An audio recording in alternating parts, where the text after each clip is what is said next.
Salut tout le monde. Bon, c'est l'heure du bilan. On se retrouve pour le bilan, assis à nos petites chaises et tout. Bien installé. Avec on nos s'est fait petites un notes. petit setup et tout au milieu de l'hôtel. On espère on va pas être emmerdé parce que bon, il est 11h50. On est en plein milieu de la réception. On verra bien. Mais ça va. Mais on va vous faire ce bilan de la Thaïlande parce qu'on sait que c'est la vidéo que vous attendez probablement le plus. En général, les bilans, ouais. Ouais, les bilans ça cartonne de fou. Alors, on est resté. Petite parenthèse, comme d'hab, j'ai rien préparé, c'est Anaïs qui a tout géré le chacun truc et son tout. travail. Chacun son taf. Le bilan, c'est pour On va vérifier quand même s'il suit, bien sûr. c'est pour la bonne Ginette. Du coup, on est resté. Regarde, combien on est resté Ah, de jours okay. Combien on est resté de jours en Thaïlande 56 jours, 57 jours 50 jours. 50 jours. On est resté 50 jours. Notre itinéraire, première île. Ah, ça c'est bon, je le connais par cœur, c'est moi qui l'ai fait. Ah, c'est bien. Alors, première île, on s'est arrêté à Koh Lipe. Très bien, 4 nuits. Pendant 4 nuits, et franchement, c'était pas foufou. On n'a pas trop aimé l'endroit. L'île a énormément changé. Ça nous a coûté très cher. Ça nous a mis une première claque en arrivant en Thaïlande, et c'était pas vraiment l'endroit qu'on a préféré. Mais les plages sont toujours très belles. De là, on est parti à Koh Lanta. 3 nuits. 3 nuits. Et là, on aurait dû en faire 4. Et là, on aurait dû même en faire une semaine et sauter Koh Lipe où on aurait dormi une nuit. C'était largement suffisant. Totalement. On a vu des beaux couchers de soleil, on a exploré un petit peu l'île, on s'est fait attaquer par des singes sur une plage. Ça, c'était vachement drôle. Les prix étaient plus bas. Les prix étaient corrects. D'ailleurs, c'est vrai que c'était les mêmes prix sur plein de trucs. C'était kiff-kiff avec le nord. Sur la côte ouest du sud thaïlandais, Koh Lanta fait partie des number one pour moi. Vraiment au top, sachant que l'autre, on ne peut pas vous dire laquelle c'est. Ni de quelle côte elle se trouve d'ailleurs. Donc, Ensuite, de là, nous sommes partis à Khao Sok. Khao Sok, 3 nuits. Khao Sok, ça a été un peu un flop, Khao Sok. On n'a malheureusement pas pu trouver de logement sur le lac. On n'a pas pu aller randonner dans le parc national. Mais on a quand même vu des très beaux points de vue. Enfin, le drone a surtout vu des très beaux points de vue. Le drone, il a bien aimé Khao Sok. Le drone a kiffé. Mais alors nous, c'était un peu plus compliqué. C'est sûr qu'à 500 mètres d'altitude, on voit les choses un petit peu mieux. Ensuite, de Khao Sok, nous sommes partis à Koh Phangan. On y est resté 8 nuits. 8 nuits chez Seb, d'ailleurs. Chez Seb, je ne sais pas s'il regarde la vidéo, mais s'il regarde, on t'embrasse. Ça a été, pour moi, ça a été mon meilleur moment de ce séjour en Thaïlande. On te remercie infiniment pour ton accueil et on se languit revenir chez toi. De là, on est allé à Koh Tao. Koh Tao qui nous a coûté très cher, je dirais kiff-kiff, voire plus cher que Koh Lipe. Mais trop belle. Mais île magnifique, plage magnifique avec ses rochers gris, les couchers de soleil qu'on a vu là-bas. Ah oui, l'île, c'est un petit bijou. Le petit chemin sur l'hôtel abandonné, la plage de Jamson Bay, c'est une des plus belles plages de Thaïlande, je trouve. Elle est vraiment incroyable, cette plage, j'ai adoré. Donc, on est resté 4 nuits, je ne sais pas si on l'a dit, 4 nuits à Koh Tao. Ça, c'était cool. Ensuite, de là, on est parti. l'île secrète. L'île mystère. L'île mystère, on y est resté 6 nuits. Et c'était vraiment très très bien, là aussi, très sauvage, très authentique. Une Thaïlande qu'on n'avait plus vue depuis de nombreuses années. Et qui était plus cher que Koh Lanta, pour info. Mais qui était un peu plus cher, mais je pense plus dû à son isolement. Peut-être. Que à son flot de touristes qui fait monter les prix. Après cette île mystérieuse, nous sommes allés à Bangkok. On est resté 3 nuits. Nuit d'ailleurs. Il était dur, honnêtement, ça c'était... Une nuit dans un bus, moi je l'ai pas trouvé horrible. L'arrivée par contre c'était long. Moi ça m'a bien déboussolé. Mais le trajet je l'ai pas trouvé si horrible que ça. Bon, on est arrivé à Bangkok, nous y sommes restés 3 nuits. On avait des achats à faire, des colis à envoyer, bref. Voilà, la ville, Bangkok. Quoi, on a un peu visité quand même. Ouais, la vidéo a bien marché, donc je pense que pas mal de gens l'ont vu et ont bien aimé, mais c'est vrai qu'on n'a pas fait grand chose dans Bangkok. De là, on est allé à ton coup de cœur. Sukhothai, ça a été... pour moi, c'est un des endroits que j'ai préféré du voyage. Le parc est magnifique, incroyable, les ruines historiques sont magnifiques. Et orgueilleusement, je suis franchement trop fier de la vidéo que j'ai fait de cet endroit. C'est ma préférée de toutes nos vidéos. C'est celle qui marche le moins. C'est celle qui n'a pas dit. Je fais pas la pub en essayant de vous la caler, mais franchement, allez-y, allez voir, elle est trop bien. Mais ça n'a pas trop intéressé, les villes du Nord. Ouais, mais elle est trop bien, allez-y. Ensuite, Chiang Mai. Chiang Mai, on devait y rester 3 nuits. Plus une nuit, donc en tout, ça a fait 6 nuits. Chiang Mai, on va tout expliquer à Chiang Mai. Anaïs, amoureuse de Chiang Mai. Elle voulait plus partir. Genre c'est mon rival Chiang Mai, il y a jalousie. Non vraiment elle voulait plus partir, déjà à la base on devait rester 3 jours, enchaîner avec le road trip en moto et rentrer dormir une nuit tracée au Laos pour essayer d'éviter les brûlis. Quand on a vu que de toute façon les brûlis on n'y échapperait pas, alors là on a levé le pied et c'est vrai que Chiang Mai on a adoré cette ville.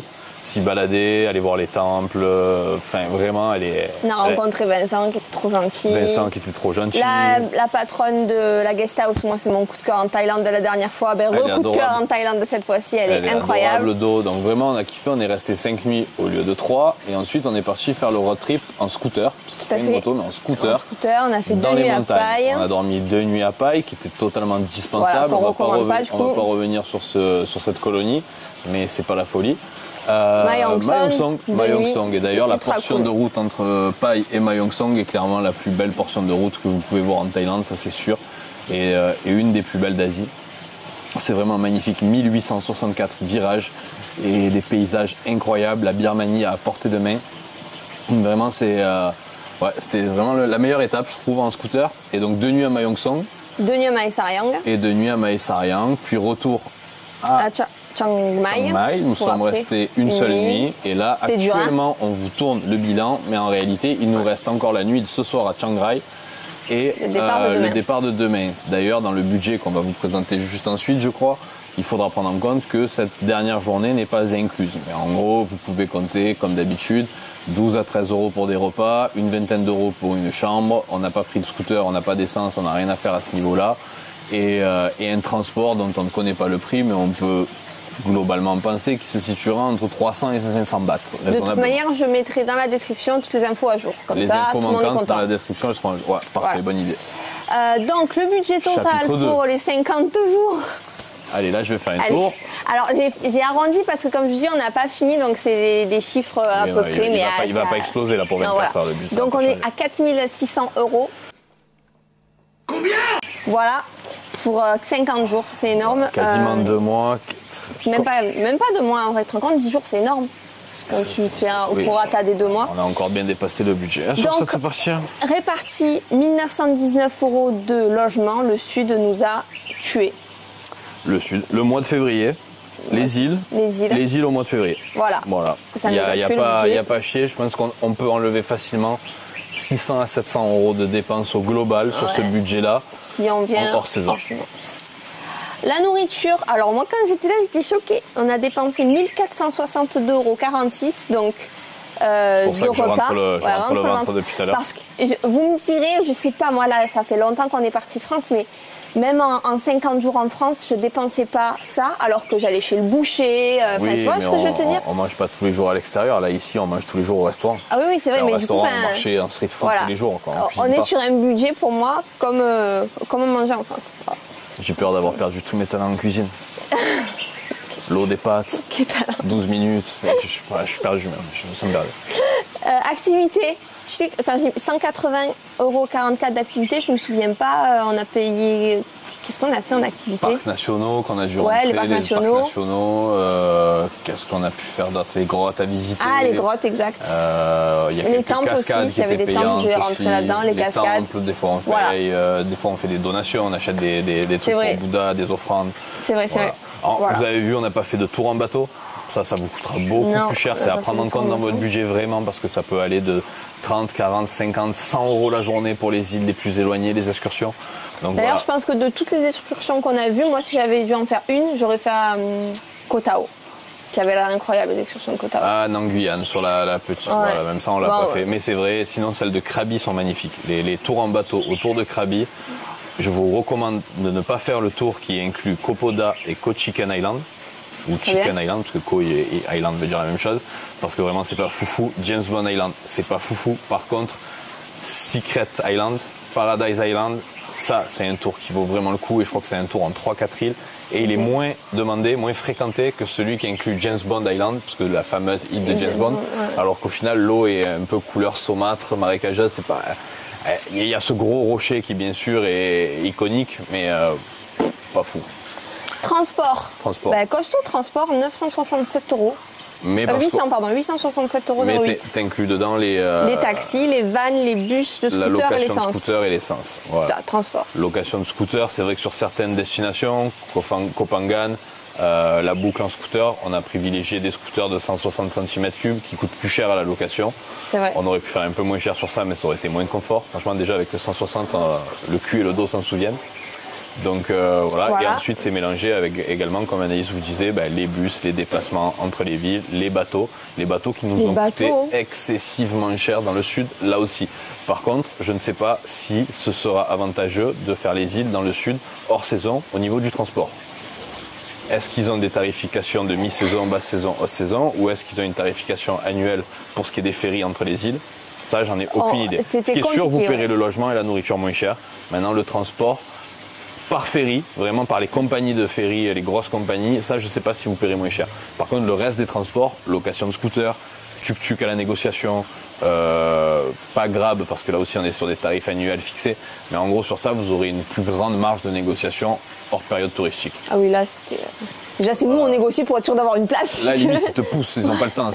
Tu commences à négocier, mais le Russe derrière toi ou l'Israélien, il va payer de toute façon. Tout le monde paye de ce il n'a pas le temps à perdre avec toi. Par contre, hors saison, quand tu es le seul touriste qui va croiser les 2 prochaines heures, il y a une petite marge qui s'ouvre, une petite fenêtre qui s'ouvre. Voilà. Alors, autre, donc ça compte les achats, visa, laundry, carte SIM et les petites courses, cigarettes, 199,60 €. Ça va, je trouve qu'on a bien réduit par rapport au mois dernier en Malaisie où on avait un sacré budget, je crois. Ah, pour ça? Ouais, il faudra revérifier le bilan, mais il me semble que le bilan en Malaisie, on avait un peu merdé sur le autre.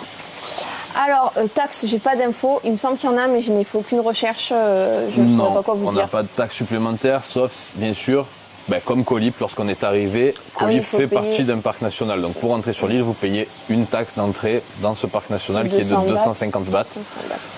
Les parcs nationaux sont payants et certains endroits où vous pouvez séjourner font partie de parcs nationaux. Donc vous avez cette taxe-là qui s'additionne à votre logement. C'est vrai. Mais on a eu le cas de figure une seule fois.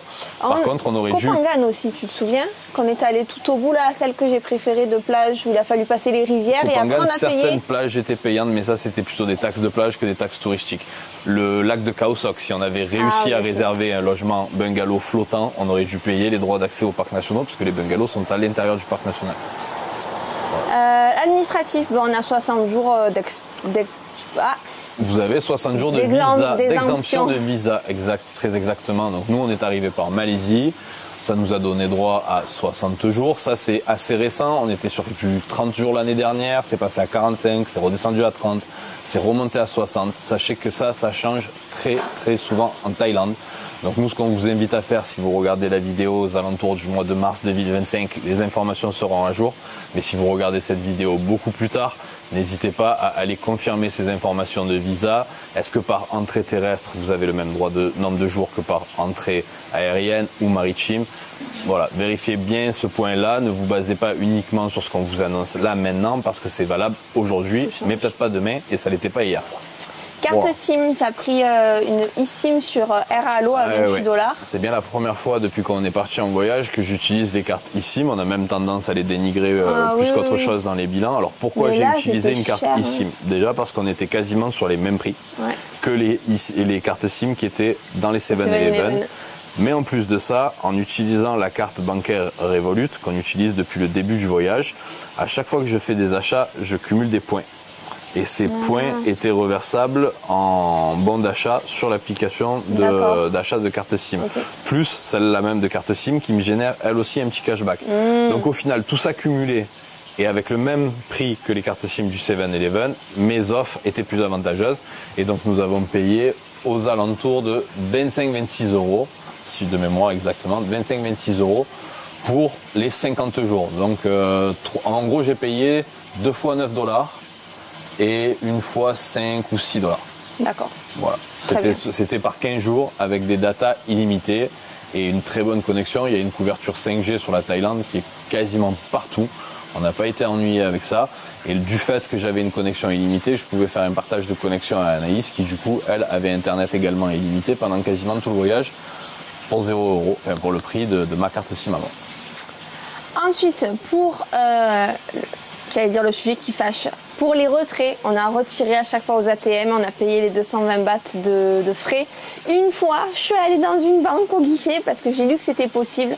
Je leur ai expliqué, je veux pas payer les 220 bahts et tout. Ils m'ont dit qu'il fallait que j'aille à l'ATM, donc c'était raté. Et on a fait du change aussi au bureau de change directement. Voilà. Petite parenthèse à ce sujet, s'il est vrai que vous payez assez cher un retrait en Thaïlande, c'est-à-dire 220 bahts de frais aux alentours de 5-6 €, Par contre, vous avez la possibilité de retirer jusqu'à 30 000 bahts. Donc c'est quand même une somme assez importante. On est aux alentours de 1600, 1700 euros. Je vous montrerai le montant exact de ce que vaut 30 000 bahts. Mais voilà, si vous restez 2 à 3 semaines, vous n'aurez peut-être qu'à effectuer 1 à 2 retraits. Donc voilà, 5 ou 12 euros en fonction du nombre de retraits que vous effectuez. Mais contrairement aux Philippines où on était limité à des montants de 120 130 euros par retrait, là en Thaïlande, vous pouvez effectuer des retraits beaucoup plus. 30 000 balles, ça fait plus 900 à peu près. 30 000 bahts, 900 euros. Je dirais. Ok, bon, on vous le met le montant exact. Je commence déjà à penser à la conversion d'équipe du pays suivant. Et j'allais dire un truc, mais du coup, je ne sais plus, c'est pas grave. Permis de conduire. Permis de conduire international. L'autre sujet qui fâche. Wow. C'est bon, ne te fâche pas. Donc, pour louer un scooter, il n'est pas nécessaire d'avoir un permis international. Si vous faites contrôler par la police, il faut que vous ayez le permis international et le permis moto, pas le BSR 125 en France, le permis moto en France pour pouvoir louer un scooter, un petit scooter. Il faut l'équivalent du permis moto en France, en Thaïlande. Je pense que c'était clair. On va parler concrètement. Des points de contrôle en Thaïlande et une police qui vous chasse. Il y a plusieurs endroits, mais ils sont très simples. Phuket, parce que là-bas, il y a tous les wesh-wesh et qu'ils ont des grosses problématiques avec une certaine catégorie de la population française. Et là, attention, ne faites pas dire ce que je n'ai pas dit. Je ne parle pas d'une religion, je ne parle pas d'une. Oh punaise, alors là, je parle vraiment. Il y a des Dylan, il y a des Rachid, il y a des Jean-Baptiste, il y a toutes sortes de jeunes gens peu éduqués qui foutent un boxon incroyable à Phuket. Et bien évidemment, ils sont français. Ces personnes-là, elles ont forcément déclenché chez les autorités thaïlandaises une réaction, et la réaction est la multiplication des contrôles à Phuket. Donc là-bas, sachez que vous y êtes très régulièrement soumis. À Pattaya également, pour des raisons similaires à Phuket. Bien sûr, ce sont deux régions que nous avons évitées, que vous ne trouverez pas dans notre playlist et dont on n'a pas fait de vidéo.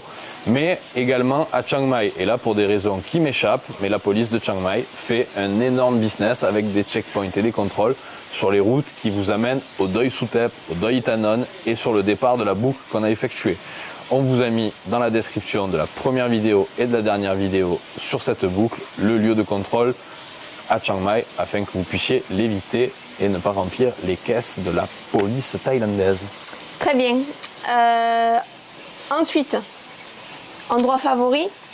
Endroit favori. Ben, on l'a dit un peu non pendant qu'on a fait le truc, mais vas-y, reconfirme-nous. Moi c'est simple. Hein. On connaît. Hein. C'était mon favori avant de venir, c'est mon favori en partant, ce sera toujours mon favori, c'est Koh Phangan. Koh Phangan. On va avoir de ces commentaires. Ouais, je sais. Non, c'est Koh Phangan. Koh Phangan, clairement, c'est l'île que je préfère au monde. C'est un endroit où je m'imaginerais, je me verrais bien vivre quand je serais plus vieux, même jeune, même maintenant, demain, peu importe. C'est l'île de toutes les folies, c'est l'île de la fête. Maintenant, ça me fait un peu peur ce qu'elle est en train de devenir. Elle est plus grande que le village de Pai, mais elle a la même problématique, avec les mêmes personnes. Donc, voilà, j'ai un peu peur de ce qu'elle va devenir, mais là pour l'instant c'est clairement l'endroit que j'ai vraiment aimé et j'aurais pu y rester un mois mais sans hésiter quoi, vraiment. Très bien. Bon, moi comme vous l'avez compris c'est Chiang Mai, c'est ultra agréable, on peut tout faire à pied, il y a des temples de partout. L'endroit où on dormait, je me sentais comme à la maison, ça faisait trop du bien. Et ouais, je peux rester un mois, moi à Chiang Mai, il n'y a pas de problème. Bon, il manque la mer. Mais on fait ça, moi je vais à Koh Phangan, toi tu vas à Chiang Mai, on se fait des petites visios. Tu veux pas Koh Phangan? Koh Phangan. Je vais pas aller sur Koh Phangan. Alors, un point important. Ouais. On va parler de ça posé, tranquillement. Les éléphants. Tranquillement. Tranquillement.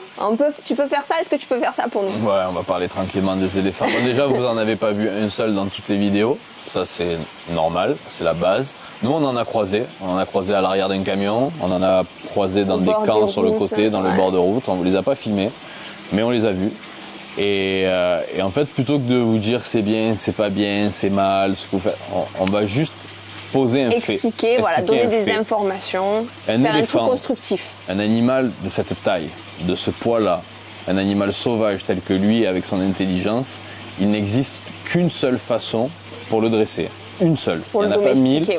Il n'y en a qu'une seule. Quand vous voyez un dresseur sur sa tête, même dans le pseudo-sanctuaire le plus réputé, le mieux noté de Thaïlande, dès lors que vous voyez un éléphant se faire grimper sur la tête, sur le dos, se faire laver dans une rivière, obéir à un maître, un maout, une personne qui est à côté de lui. À partir du moment où il obéit à quelqu'un, comme le chien, quand vous lui dites assis, vous obéissez, à partir du moment où l'éléphant il obéit à un humain, c'est que forcément... C'est que pour en arriver là, et Anaïs elle va vous expliquer ce que c'est que le panjan. Oh là là. J'explique-moi, tu préfères? Ouais, explique. Ok. Je vais mal expliquer. Le panjan, c'est très simple. Ils attrapent l'éléphant dès la naissance. Le plus petit, le mieux c'est. Au plus jeune il est, excusez-moi, et au mieux c'est.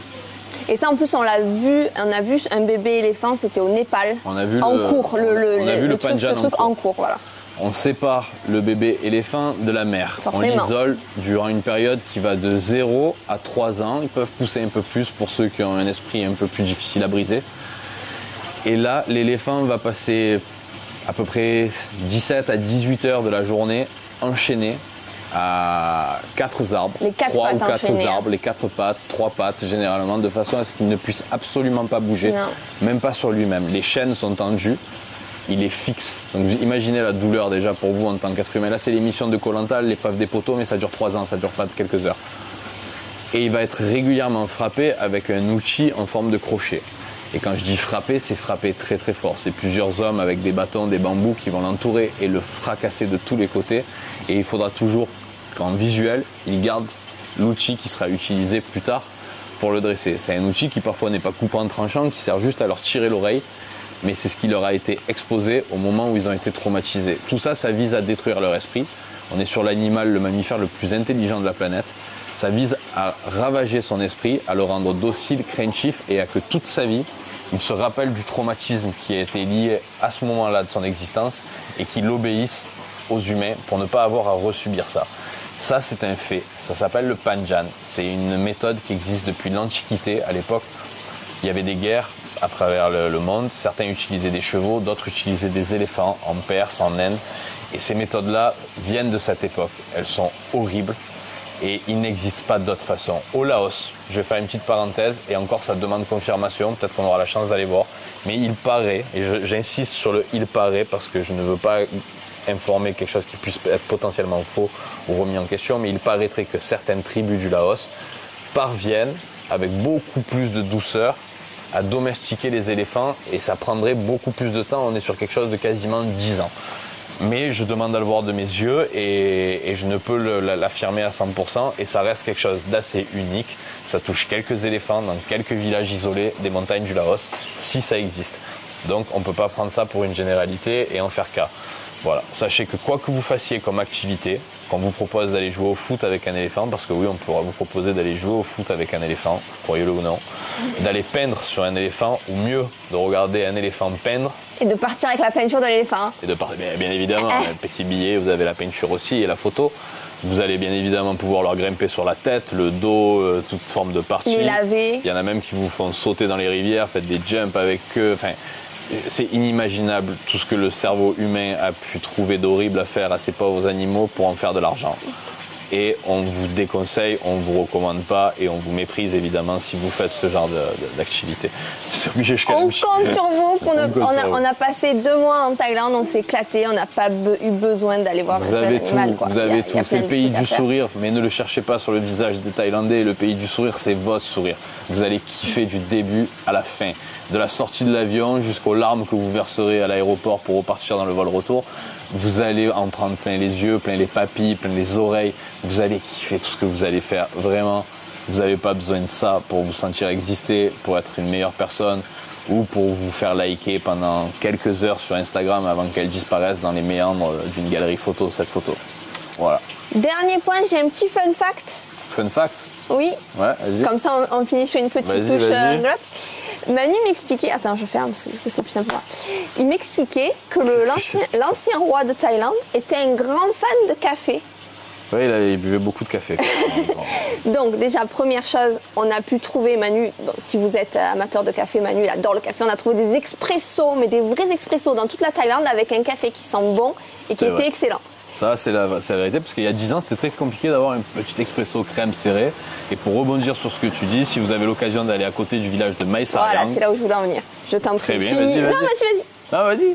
Et tu vas m'expliquer comment, vas-y. Il y a le Royal Project Garden, qui est un projet de l'ancien roi de Thaïlande qui avait pour but de créer un des meilleurs cafés du monde dans les montagnes du nord de la Thaïlande. Ce qu'il a fait à travers différentes fermes financées par le royaume, par le roi, et qui produisent un café de renom et qui a une très grande valeur internationale. Donc si vous avez l'occasion de passer par là, n'hésitez pas à aller essayer. Nous, comme des cons, on s'est rappelé de cette info une fois qu'on avait terminé cette région. Et apparemment, il n'y a que à cet endroit-là où vous pouvez goûter ce café. Voilà. Exact. C'était tout. C'était tout. Que vous, non, moi j'ai pas envie de finir comme ça. J'ai envie d'en dire un peu plus sur la Thaïlande. Parce que la Thaïlande, c'est le premier amour et je peux pas rester comme ça. Fini. Vraiment, ce pays, il est incroyable. Vous avez sans doute vu les images dans le sud, c'est très touristique à certaines périodes de l'année et je ne peux pas vous recommander de venir en janvier et en février.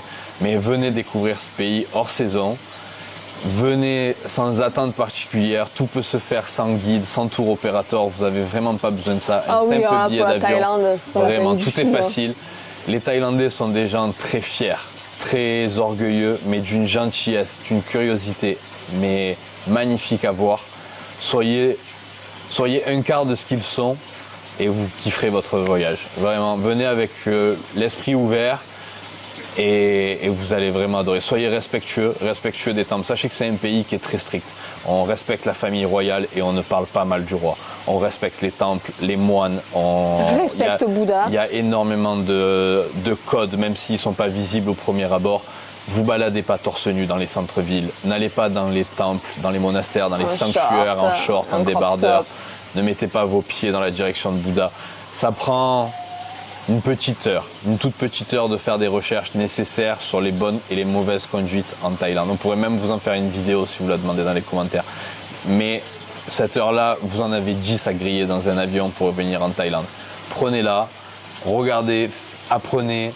Lisez le plus de trucs pour ne pas faire d'erreurs et votre séjour n'en sera que meilleur. Les Thaïlandais vous le rendront au centuple et vraiment c'est un pays magnifique. Si c'est votre premier voyage, foncez. Si vous voulez venir visiter la Thaïlande, que vous êtes seul, on sait souvent le voyage solo ça peut faire peur pour une fille, pour un homme, peu importe, pour une personne âgée, pour dans la fleur de l'âge ou un tout jeune qui sort des études. Affrontez cette peur, faites le premier pas comme toute chose dans la vie, le premier pas c'est le plus difficile, le second c'est de la rigolade et prenez ce billet d'avion, partez, la Thaïlande ce sera pas difficile, juste faites gaffe, surveillez vos affaires même s'il n'y a pas de vol. Faut plus faire gaffe aux autres touristes qu'aux Thaïlandais. Dans les zones touristiques, parce que bien sûr sinon dans les zones où il y a les Thaïlandais, n'ayez aucun doute, ce sont des gens respectable. La notion de karma ici, c'est pas juste une idée farfelue dont on entend parler comme une légende. Dans le karma, ça se vit au jour le jour. Les Thaïlandais ne font pas de mal et essayent de faire le plus de bonnes actions possibles. Non pas pour le recevoir la semaine prochaine ou dans les mois à venir, mais pour que tout ça leur soit bénéfique dans une vie future. Donc vous voyez le niveau d'abnégation et de bonté chez ces gens de faire des actions pures et bonnes en ayant la certitude qu'ils n'en auront même pas la récompense dans cette vie. Pour vous dire voilà, qui sont les Thaïlandais.